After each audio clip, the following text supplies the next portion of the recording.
I truly believe the fines, the targeting, the negative publicity shined on the issue. That's very unnecessary and has furthered the mental health issues for Ben. Either you help Ben or come out and say he's lying. Which one is it? Simmons, they cleared out for him. Backing his way in. Spins on Gallinari. Gives it up. Oh, he was right there. And a foul as Thybulle goes to the basket.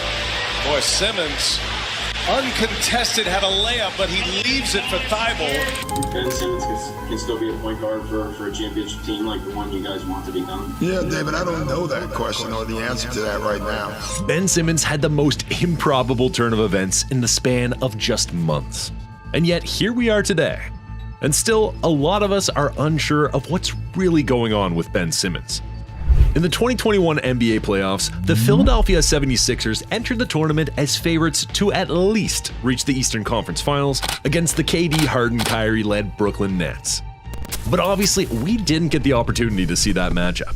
And both teams had entirely different reasons as to why. As the first seed in the East, Philly matched up with the upstart Atlanta Hawks, led by master crowd igniter Trae Young. And let me start by saying that this series had absolutely zero business going 7 games in the first place. After the 76ers jumped out to a 2-1 lead, they lost the next 2 games, putting them in a 3-2 hole. And late in Game 4, the Hawks figured something out. Ben Simmons literally had free throw demons in his mind, and it would begin to seriously concede a ton of Philly's offensive game plan. But it wasn't until Game 5 when Atlanta said, "Oh, this is fun. Let's do this over and over and over again," in what turned into a hack-a-Ben defensive scheme for the Hawks. In just the second quarter of Game 5, Simmons shot 2 for 8 from the free throw line, and that's when it all really started. In the entire second half, Simmons shot just 1 shot. 1. He looked out of sorts, lost, confused, and even scared. And though the Sixers managed to pull off a clutch Game 6 win on the road to keep their season alive, guys, Ben Simmons officially became a huge liability on the offensive end. But how in the world did we end up getting here anyway? While we see this current Ben, it's easy to forget that just a few short years ago, Ben Simmons was considered by so many fans and pundits as one of the best players under 25 in the NBA, along with the likes of future MVPs Nikola Jokic and Giannis Antetokounmpo. And this was after Ben Simmons entered the NBA as one of the best college prodigies of his generation. A point forward with elite finishing, sneaky quickness, fast twitch athleticism, and the ability to play all 5 positions on both ends of the court. Now that's rare. At least that's what everyone thought. But Simmons felt that he was born to play the point guard position because he was so great going coast to coast. Transition for sure. Getting the rebounding going, that's probably the most fluid part of my game. I feel more comfortable running the point because I know I can lead a team and take control of games. The man was even shooting jumpers for a little while, leading to comparisons between him and guys like LeBron and Magic Johnson. At 6'10 and 225, he had the body and transition capabilities of a Magic Johnson, with athleticism more like LeBron. The only problem was he never looked comfortable shooting the balls outside the paint. Even when he shot jumpers during the preseason in his earlier years and in the summer league, he shot grudgingly, almost as if he was being forced to or had to. And while it's easy to say in hindsight that was the problem, it didn't exactly feel like a problem at the time. Why? Because Simmons' production elsewhere was off the charts. A lot of people are forgetting that his rookie season was something else. 12 triple-doubles, the most TDs in a season by a rookie, the highest win shares among rookies, second in the entire NBA in both defensive win shares and defensive plus-minus, and a 32-point, 18-rebound, 15 assist, and 6 steal game versus LeBron's Cavs towards the end of the season. And in his first playoff appearance, Simmons looked as advertised, averaging 8, 11, and 9 on 50% shooting in a 5-game gentleman sweep of the Miami Heat. And even in the following round, when the Sixers ran into a defensive-minded Celtics squad, Ben played better than most first-timers would, scoring 14 per game on 48% shooting. But this is where his lack of shooting for the first time in his career was becoming a more glaring issue. What was working against inferior competition and in the regular season wasn't exactly working in the postseason against a good team. And that progressively became the theme of Simmons in the playoffs, and his fit against Joel Embiid when the lights got the brightest Simmons couldn't space the floor, and it forced Embiid out of his game since his game is built in the interior. Just look at the drop-off in production in Simmons' first 2 postseasons, from the first round to the second round. You can just see smarter, tougher teams would just take Simmons out of his rhythm. And it, of course, really hurt Philly's chances of moving forward. Fast forward just a couple of years later, and I don't even know what to tell you, but it got down bad for Simmons. He wouldn't shoot and was afraid that if he drove the ball inside, he would get fouled and would have to stand all alone at the free throw. And he wanted absolutely no part in doing any of that. In a win or go home Game 7 at home versus the Hawks, oh boy. So the question is, they're gonna have to sit this kid down and say, Ben, it's either A or B. You're gonna have to work on your shooting first, then you're gonna have to shoot the ball, then you're gonna have to shoot free throws, or we can't win with you. Man, I'll be honest, I don't know how to say it, but I thought the turning point was just, we had an open shot. And yeah, this is what happens when you refuse to shoot. Way in, spins on Gallinari, gives it up, he was right there, and a foul as Thibault goes to the basket. That was effectively the end of the short-lived Simmons era in Philly. And I can't remember another player in the history of the NBA who had a breakup with their former team quite like what happened between Simmons and Philly. What happened in the Hawks series? We lost.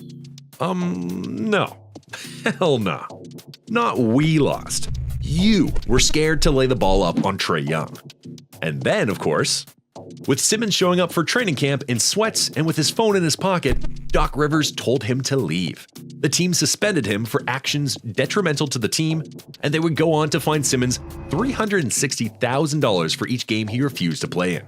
These fines totaled an insane $19 million when it was all said and done. The writing was on the wall.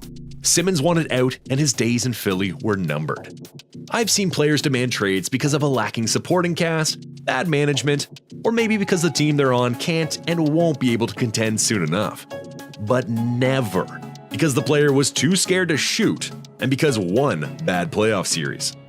Now, I realize that some firmly believe that Doc Rivers and Joel Embiid unfairly threw a still very young player under the bus because of some poor decisions he made on the court. But for a franchise that stood with Simmons and went leaps and bounds to help cover for his inability to shoot or play consistently in the half-court setting, perhaps Simmons didn't realize how selfish his trade request may have come across to a lot of people. A lot of people like the Sixers franchise and the entire Philly fan base. And since Simmons' trade request wasn't honored within the time frame he had originally planned for, he chose not to suit up for a single game for 4 straight months as he anticipated a change of scenery. $19 million lost. Just for sitting on the bench stone-faced for 4 months, because when he was traded to the Nets, he didn't even play until the start of this ongoing season. I know what a lot of us were thinking. Now that Simmons was finally out from under the entire circus that was in Philly, he would finally suit up and play games while playing alongside 2 of the top offensive threats in the NBA, in Kevin Durant and Kyrie Irving. Wait. They aren't even there anymore. Never mind. But if things couldn't get any worse for Simmons, somehow, some way, he was injured with a bad back after he was already sent to the Nets.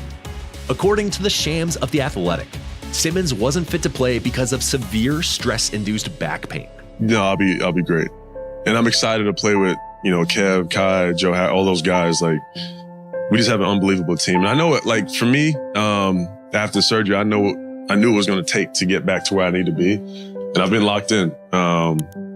It's been tough. Like, obviously, no rehab is easy, but it's a grind. And that's what it's all about for me. Like, that's my mini season. Every time I've had a situation where I've been hurt or whatever it is, that's my time to lock in and focus and get to where I need to be. But only if he was as confident on the court as he was during this interview, because Simmons has struggled big time for significant stretches. Still reluctant to shoot, a lack of intensity on both ends of the court, and sometimes just looking downright lost. For a guy who was once upon a time the future of a franchise and one of the best young talents in all of the NBA, it's hard to stomach all of this. After not coming off the bench a single time in his entire career, Simmons has been one of the last guys off the bench as the Nets try to find a role effective enough for him. Brooklyn's head coach is confused, just baffled. Like, What do I do with this guy? At this point, they don't even know what to do with him. You can't trade him either. He makes far too much money for someone giving you 3 points off the bench. Boys, it's turned into a sorry situation. And seriously, how do you work through something like this? And where does Ben Simmons go from here? After playing in just 15 games this past season, Ben Simmons has gone into complete irrelevancy. He's gone completely ghost. For someone who is expected to be a generational talent in the NBA, this is one of the craziest stories ever. Dillon Brooks is a name that needs no introduction. Everyone knows that he desperately wants to be the bad guy, the villain on the court. But little does he realize that you have to have a serious game to back up all the talking. See, that was exactly the reason why things backfired when Brooks decided to display his shenanigans against none other than LeBron James. And what happened next? Let's just say Dillon Brooks learned a lesson he'll never forget. Dillon Brooks' antics got so bad that he would have been sent to Shanghai if the Rockets didn't scoop him up after last season. Brooks was all about that trash talk and stirring up controversy. From hitting guys below the belt, to talking trash in the post-game media session, and even picking fights with multiple-time NBA champions, it was getting out of hand. But let's rewind a bit. Was Dillon Brooks always this irritant pest? Or did he become one after he was drafted? Back in his college days at Oregon, he led Oregon to the Final Four, which the school has never been to up until that point. He was the featured guy on a college roster and had to lead his team to wins. He had a villain, killer mentality. But it wasn't solidified up until this point because of the role he had at Oregon. He would start his NBA career in 2017 after being drafted by the Rockets, but quickly being traded to the Memphis Grizzlies on draft night. But the interesting part about Brooks, especially after being taken 45th overall in that draft, was that he would not come into the NBA and be the same featured guy he was at Oregon. He had to fight for minutes early in his career. And when it comes to fighting for minutes to keep your job, you have to stand out.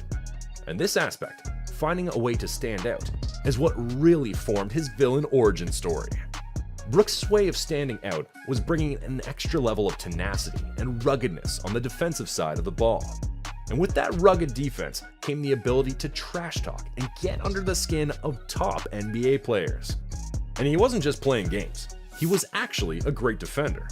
And he was being touted as a potential Defensive Player of the Year candidate down the line. His defensive game was always rock solid, and even better, he always took the challenge of locking down the other team's best player. He had to wait a few seasons, but Brooks finally snagged a spot on the NBA All-Defensive Second Team in 2023. While his perimeter defense continued to develop over the years, so did his talent of getting under his opponent's skin. It first started when Brooks was all up in Steph's, Klay's, and Draymond's faces, making sure they knew he was there to cause trouble. Remember when he got into it with Gary Payton II, leaving him with a fractured elbow? Then there's the trash talk, telling Klay Thompson straight up that he sucks, which got Klay firing back with some harsh words of his own, and showing Brooks his 4 fingers representing his 4 championship rings. And don't get me started on his battles with Draymond Green. These two just can't seem to stay out of each other's way every single time they meet. And while all this was going on with Brooks, the NBA, and more specifically the entire Western Conference, was taking notice. The West was already on edge after Ja Morant, Brooks' teammate at the time, infamously said publicly that he was fine in the West. Brooks brought his antics and his own brand of intensity to every game he played in 2023, and there were plenty of eye-catching instances. The beef with the Warriors is only a small part of Brooks' villain story. There was the issue with Donovan Mitchell, the entire Dallas Mavericks bench, and even an innocent cameraman. But Brooks knew that getting into a mix with the Warriors, Donovan Mitchell, or even a poor cameraman wasn't that big of a deal. But then, the playoffs came around, and Brooks was ready to engage in a challenge that he had never faced before.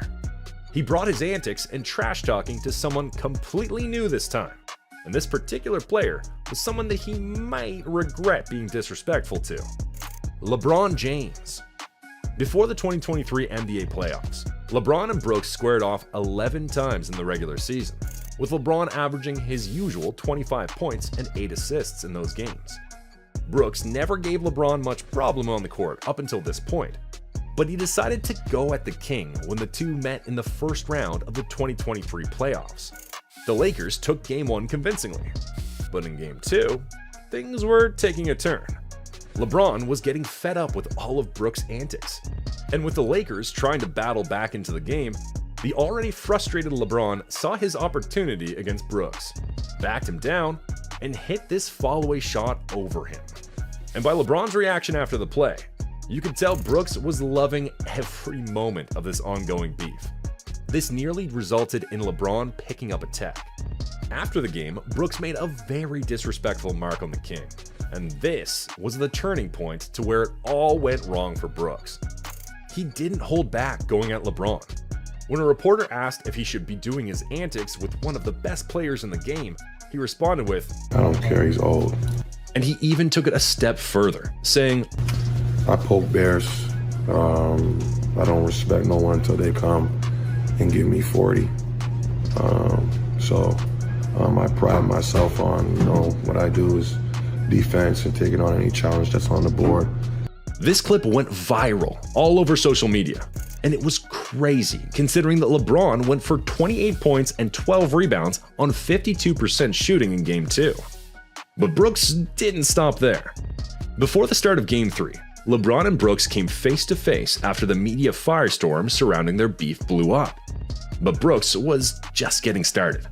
He took it to the next level by committing a flagrant foul on LeBron just 17 seconds into the second half of Game 3, getting him ejected from the game. Despite being on the receiving end of the flagrant, LeBron rallied the Lakers in the second half to a double-digit victory, pushing them to a 2-1 series lead. And how did the rest of the series play out for Brooks? It's safe to say it was a literal nightmare for Brooks. In Game 4, possibly the most embarrassing moment imaginable for Brooks happened, with his team in desperate need of a defensive stop in overtime to avoid going down 3-1.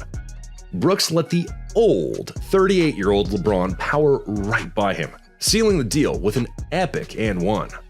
Although the Grizzlies defeated the Lakers in Game 5 by a score of 116-99 and avoided elimination in 5 games, Game 6 was back in Los Angeles and the Lakers cruised to a massive 40-point blowout win to eliminate the Grizzlies.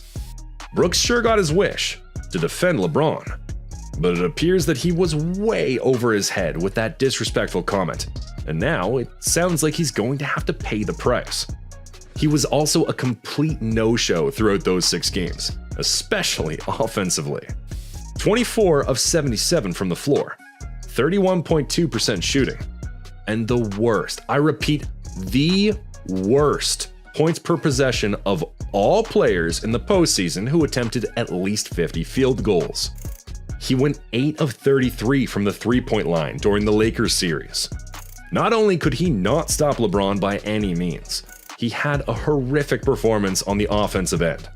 Brooks put himself under a ton of pressure to perform, and he couldn't back up his talk. Even though LeBron didn't exactly give Brooks 40, he didn't need to drop 40 to prove his point. Going back to Game 3, he led the Lakers to a historic 35-9 lead in the first quarter, scoring 25 points in the game. Meanwhile, Brooks struggled, shooting just 3 of 13 before getting ejected. In the end, Memphis lost the series in 6 games, leaving Brooks to see the consequences of his bold, or as some might say, reckless actions, proving that sometimes trying to be the bad guy can backfire in a big way.